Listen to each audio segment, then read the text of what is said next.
강원도 접경지역 5개 군이 위험구역으로 설정됐습니다.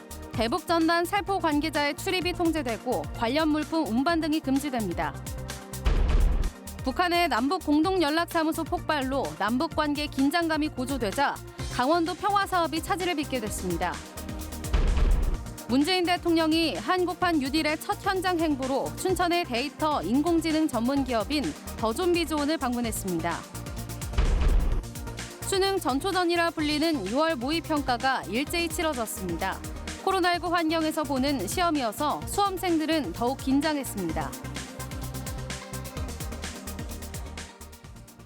시청자 여러분 안녕하십니까? 북한의 남북공동연락사무소 폭파 이후 남북관계 긴장감이 고조되고 있습니다. 도내에서는 4년 동안 무려 9천만 장이 넘는 대북전단이 살포됐는데요. 대북전단 살포를 원천 봉쇄하기 위해 경기도에 이어 강원도도 접경지 5개 군을 위험구역으로 설정했습니다. 허주희 기자입니다. 북한과 마주한 강원도 접경 지역. 남북관계 악화에 화근이 된 대북전단 살포는 강원도 내에선 2018년까지 이어지다 지난해부터 중단됐습니다. 2015년부터 2018년까지 탈북단체들이 도내에서 살포한 대북전단은 9,600만 장. 풍선에 담아 날리거나 물 위에 띄워보내는 방식 등으로 이뤄졌습니다. 2년여 만에 대북전단 살포 문제가 다시 수면 위에 오르자 접경 지역 주민들은 불안합니다. 편하게 댕기던 자리를 모든 다 이제 군인들도 없던 군인들이 지금 왔다 갔다 하고 있으니까 아무래도 주민 입장은 불안하죠. 대북 전단지가 가장 많이 살포된 곳은 철원 대마리와 유리리. 2015년부터 4년 동안 17번이나 살포됐습니다.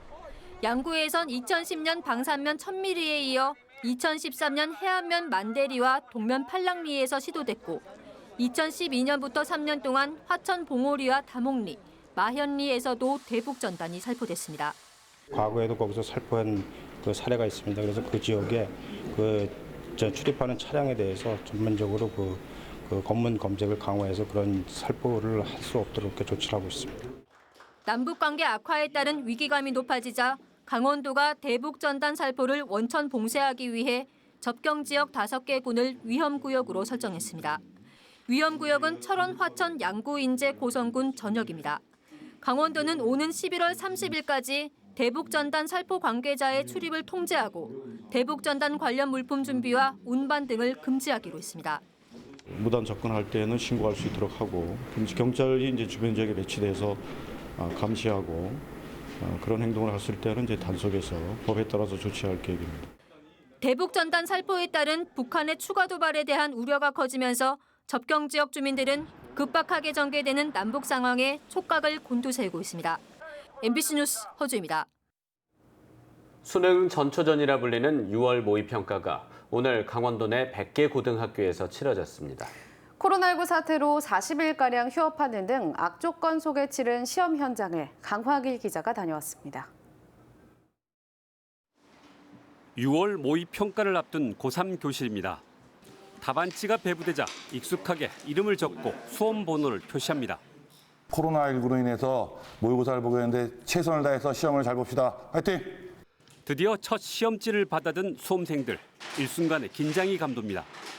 코로나19 사태로 고3 교실이 문을 연 지 불과 한 달도 안 되는 상황에서 치른 시험이어서 수험생들의 초조와 불안감은 어느 때보다도 높았습니다. 이번 모의고사는 재수생까지 합세한 첫 평가입니다. 때문에 자신의 실력을 가장 객관적으로 들여다볼 수 있어서 예비 수능으로 통합니다.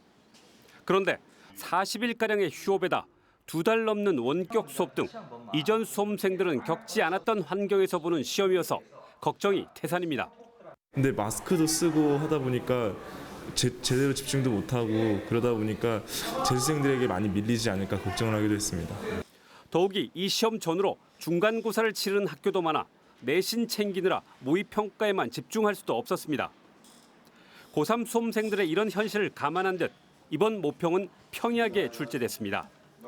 실제 12월 수능 난이도도 비슷할 것이라는 전망이 많습니다. 입시 전문가들은 모의고사 난이도에 신경 쓰지 말고 자신이 받은 성적을 면밀히 분석해 입시 전략을 세우는 것이 중요하다고 강조합니다.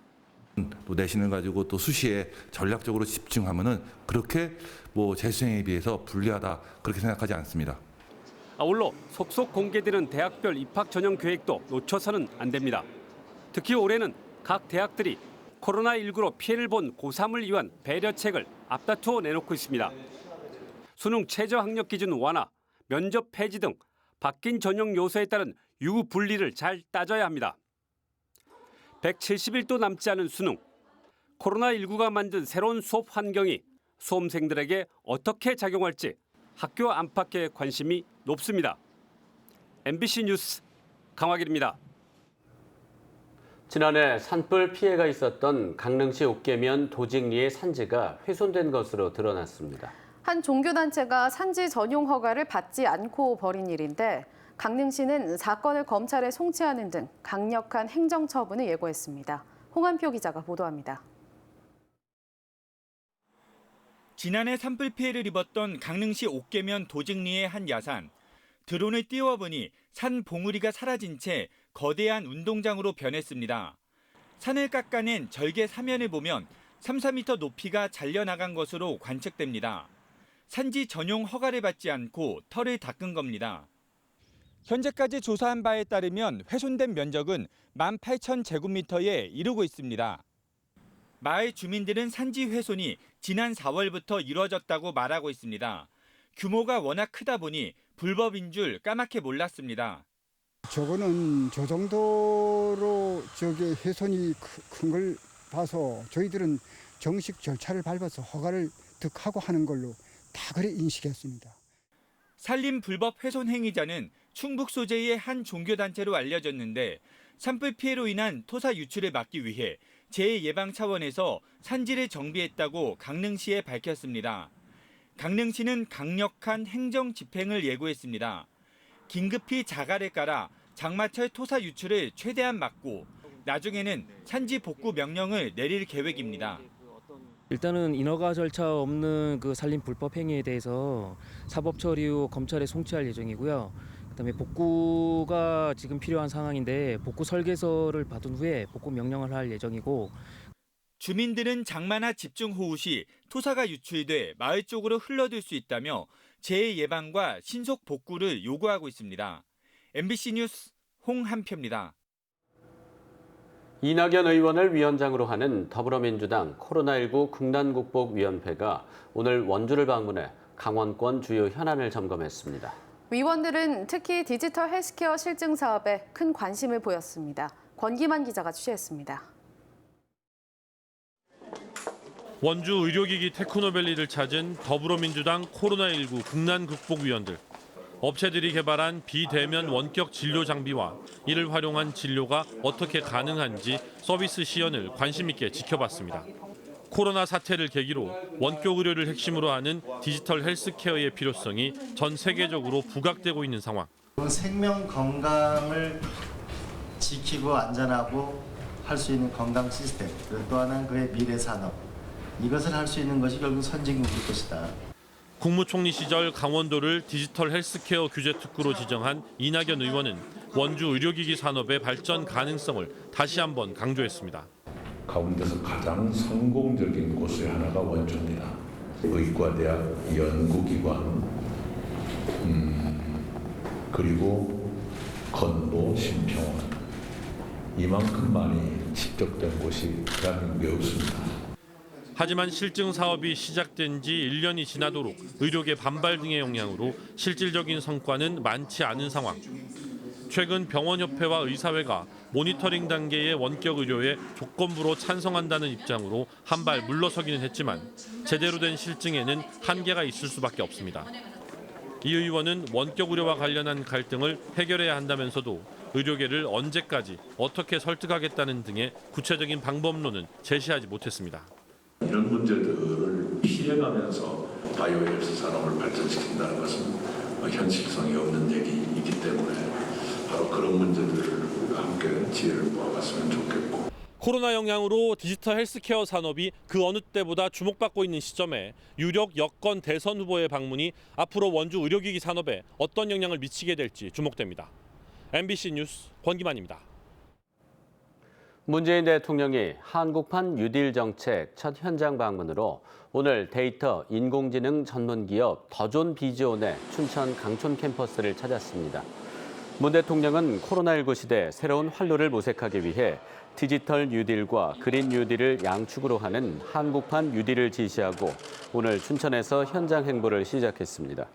문 대통령은 디지털 뉴딜은 디지털 경제의 기반이 되는 데이터 댐을 만드는 것이라며 데이터를 다용도로 활용한다면 관련 산업이 생성되면서 일자리 창출과 경제 살리기가 가능해질 것이라고 전망했습니다.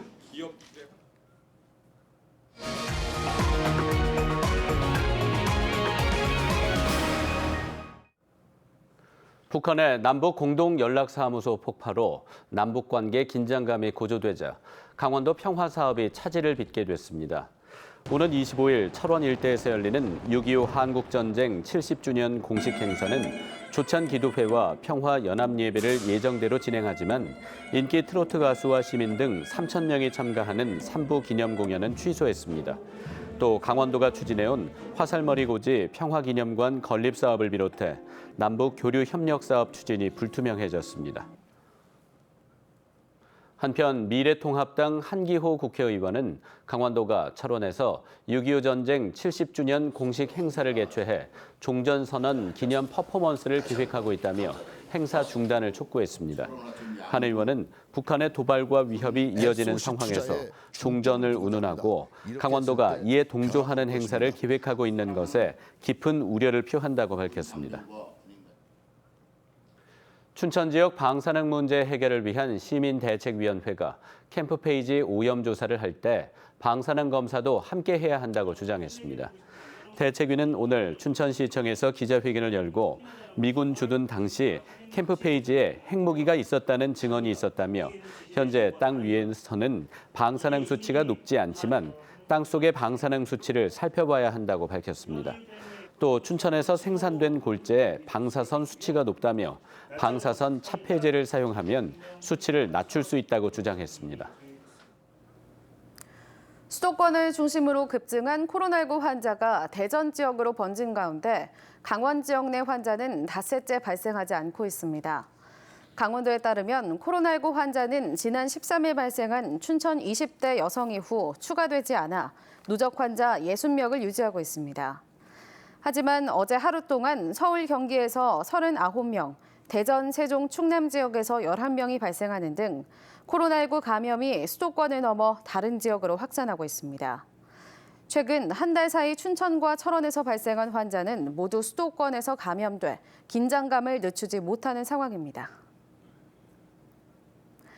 강원도교육청은 원격 수업 교육 인프라를 확대하기 위해 시군별로 거점 학교를 지정해 15개의 온라인 스튜디오를 구축합니다. 온라인 스튜디오는 학교에서 개설하지 않은 선택 과목을 원격 교육을 통해 이수하도록 온라인 교육과정 운영을 지원하는 교수 학습 환경 시스템입니다. 지난해 원주고와 강릉 명륜고에 처음 구축됐고 올해 8월까지 나머지 15개 시군의 스튜디오 구축을 마칠 계획입니다. 춘천 지역 대학생 전입 장려금을 허위로 신청하는 사례가 늘면서 춘천시가 온라인 신청을 받지 않기로 했습니다.